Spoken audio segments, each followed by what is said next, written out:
Hi folks, Quentin Smout here. What I'd like to show you is a problem a lot of us have is we grab the front brake and the bike starts to go over.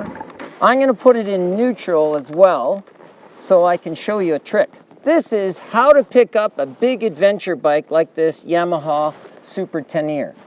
And it's a brand new bike, so I purposely put some carpet down here so that I don't scratch it up. Most of us, when we fall off-road, it's not as serious as on-road because our speeds are very slow usually. 90% of the time it's because we've used our street rider muscle memory with the front brake, and it is an abrupt change, probably too powerful for the traction, limited traction that gravel and sand provides. The front end slides out and the bike starts to tip. If you can put a foot down and stop it, fantastic.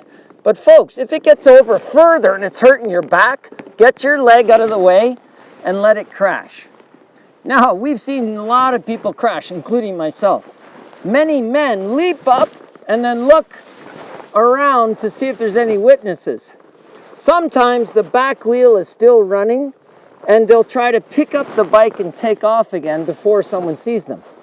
We believe unless you're racing, shut the bike off. You don't need a rear wheel chainsaw-like buzzing while you're trying to pick it up. So hit your kill switch. Mine's already off. Now I purposely have left it in neutral. Couple tips. I'm going to show you not this way. I think everybody has seen lifting a bike this way. We think this is a better system. This is actually the BMW GS system, where we're going to use the width of the handlebar as leverage to help us lift up the motorcycle. One thing is, don't panic. Your baby's on the ground. Any damage that's happened, it's already happened. So don't throw your back up trying to lift this thing up. It's a big motorcycle. This is 570 pounds without fuel. So we're probably looking around 600 if you've got some accessories. And the trick is to have the handlebars at full lock. I'm going to put both hands underneath this bar, get down low, move from a flat foot up onto my tippy toe, so I'm getting lots of leg strength, not back strength. That's the tip. Now, it's fallen on the gear shifter side. It's in neutral.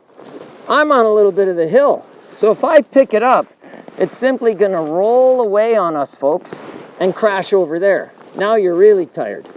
So a trick, if you have a bark buster on, this is my little kerchief from Tour Tech I use. Take your sock off if you have to. Wrap it around the front brake, tie a little knot. So now my front brake is locked on really hard, which is essentially going to hold my bike on the hill because I can't get at the gear shifter to put it in first. So now the front brake is locked. I can't barely turn that wheel. So there's no way that thing's going to roll away on me.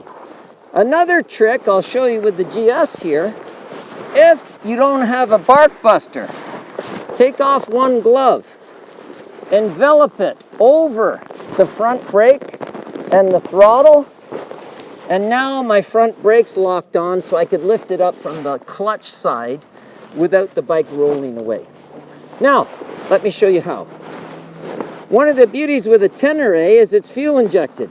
So I haven't been peeing gasoline all over the place with the bike on the side while we've been chatting. As soon as it's on the ground, shut the engine off and the fuel injection stops the fuel flow. So I'm going to move the bars to full lock, front tire pointing up. Then, my back's to you, I'm going to get 1 foot away from the mirror and I'm going to lift it in 2 stages. Stage 1, I just want to put the tire in the ground.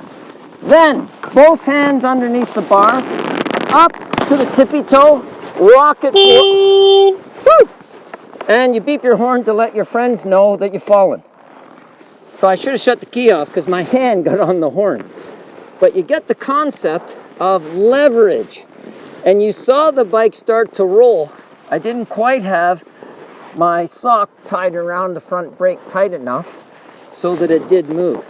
But that's how to pick up a big adventure bike without hurting your back, because otherwise you need 3 friends.